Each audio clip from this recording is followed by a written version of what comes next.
আজকের রেসিপিটা একেবারে মাটির কাছাকাছি। খুব সাদামাটা ঘরোয়া একটা বাঙালি রান্না, যে রান্নায় খুব বেশি উপকরণ থাকতো না, কিন্তু অল্প কিছু জিনিস দিয়েই এমন তার স্বাদ তৈরি হতো যা একবার খেলে তোমার বারবার বানাতে ইচ্ছে করবে। থোড়ের ঘন্ট ঠিক তেমনই একটা রান্না। আর আমার মায়ের হাতে থোড়ের ঘন্ট সেটা এমনই হয় যেখানে মশলার ঝাঁঝ থাকে না, থাকে থোড়ের একটা নিজস্ব স্বাদ। যে থোড় পছন্দ করে না তারও অপূর্ব লাগবে এই থোড়ের ঘন্ট। তাহলে চলো রেসিপিটা দেখে নেওয়া যাক। হেই এভরিওয়ান, কেমন আছো তোমরা সবাই?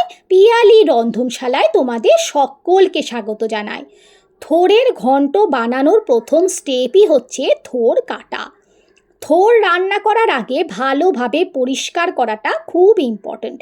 বাইরের শক্ত অংশটাকে ছাড়িয়ে নিতে নিতে নরম যে ভেতরে অংশটা থাকে সেইটাকে বের করে নিতে হবে। যতটা বাইরে দেখবে অংশ থাকবে সবটা কিন্তু কেটে ফেলে দিতে হবে। এইবার আসি থোড় কাটার সময়। কাটার সময় দেখবে হাতে একটু চিটচিটে ভাব লাগতে পারে, বা হাতটা কালো হয়ে যেতে পারে, কারণ থোড়ে যে কষটা থাকে তার জন্য। তাই জন্য সামান্য তেল মেখে নিলে ভালো হয়। এবার থোড়টাকে পাতলা করে কেটে ছোট ছোট টুকরো করে নেব। কাটার সময় দেখবে একটা সুতোর মতো অংশ বেরোবে, সেটাকে আঙুলে জড়িয়ে নিতে নিতে থোড়টাকে কেটে নিতে হবে। একটু ট্রিকি এই ব্যাপারটা। ভিডিওটা দেখে নিশ্চয় তোমরা বুঝতে পারছো থোড়টা ঠিক কীভাবে কাটা হলো। এইভাবেই তোমরা থোড়টাকে কেটে নেবে। এইবার আসবো থোড়টাকে সিদ্ধ করার ব্যাপারে। এখন পাত্রে একটুখানি গরম জল নিয়ে তার মধ্যে দিয়ে দেব সামান্য লবণ। থোড়টাকেও এর মধ্যে দিয়ে দেব। থোড়টা একেবারে গলে যাওয়ার মতো কিন্তু সিদ্ধ করব না। থোড়টা এতটা সিদ্ধ করব যাতে কাঁচা ভাবটা চলে যায়, কিন্তু থোড়ের যে টেক্সচারটা থাকে আসল সেটা কিন্তু থেকে যাবে। মানে খুব গুরুত্বপূর্ণ কিন্তু এই ধাপটা। এমনভাবে থোড়টাকে সিদ্ধ করতে হবে যেন থোড়টা খুব গলে না যায়, আবার থোড় সেটা বোঝা যায়। এবার আসি আসল রান্নায়। কড়াইয়ে সর্ষের তেল গরম করে দিয়ে দেব শুকনো লঙ্কা, তেজপাতা, জিরে, এলাচ, দারচিনি, ফোড়ন। ফোড়ন থেকে সুন্দর গন্ধ বেরোলে দিয়ে দেব কেটে রাখা আলু। আলুগুলোকে কিছুক্ষণ ভেজে নেব। তোমরা চাইলে আলুটাকেও অল্প একটু সিদ্ধ করে রাখতে পারো, তবে প্রয়োজন হবে না। আলুটাকে ছোট ছোট করে কাটবে, তাহলে থোড়ের সাথেই সিদ্ধ হয়ে যাবে। আলুতে হালকা সোনালি রং এলে দিয়ে দেব আগে থেকে ভিজিয়ে রাখা মুগের ডাল। মুগের ডালটাকে 1 ঘন্টা আগে ভিজিয়ে জলটাকে ঝরিয়ে নেওয়া হয়েছে। মুগের ডালটাকেও আলুর সাথে কিছুক্ষণ ভেজে দিয়ে দেব কেটে রাখা টমেটো। সব কিছুকে একসাথে ভালোভাবে মিশিয়ে নিচ্ছি। এদিকে বানিয়ে নেব একটা মশলা। আদা বাটা 1 চামচ, ধনে গুঁড়ো 1 চামচ, জিরে গুঁড়ো 1 চামচ, হাফ চামচ হলুদ, পরিমাণ মতো লবণ। সব কিছুকে জল দিয়ে মিশিয়ে নেব। লবণটা একটুখানি বুঝে দেবে, কারণ ওই যে থোড় সিদ্ধ করার সময়ও কিন্তু আমরা লবণ দিয়েছিলাম।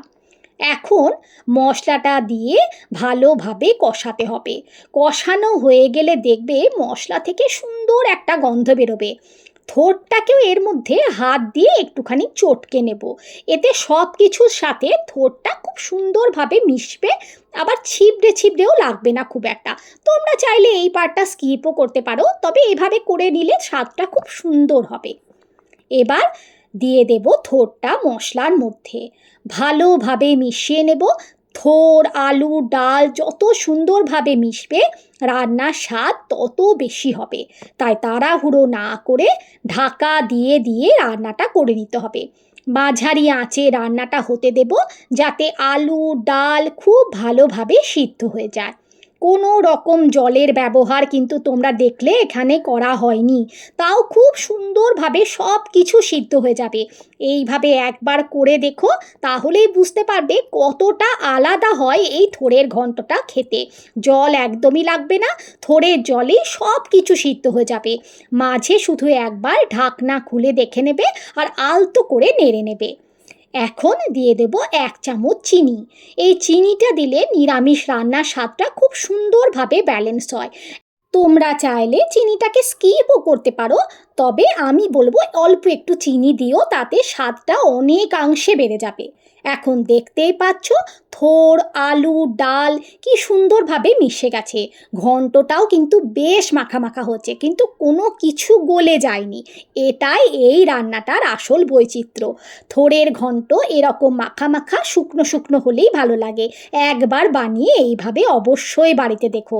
নামানোর আগে দিয়ে দেব অল্প একটু গরম মশলা আর হাফ চামচ ঘি। ব্যাস, থোড়ের ঘন্ট রেডি। গরম গরম ভাতের সাথে পরিবেশন করো এই থোড়ের ঘন্ট। অল্প ভাত, 1 চামচ থোড়ের ঘন্ট। আহ, আর কিচ্ছু লাগবে না, স্বর্গ। রেসিপি কেমন লাগলো বাড়িতে বানিয়ে অবশ্যই জানিও। ভালো লাগলে প্লিজ ভিডিওটাতে লাইক করে দিও। এরকম রেসিপি আরও দেখার জন্য আমার চ্যানেলটাকে সাবস্ক্রাইব করে রেখো।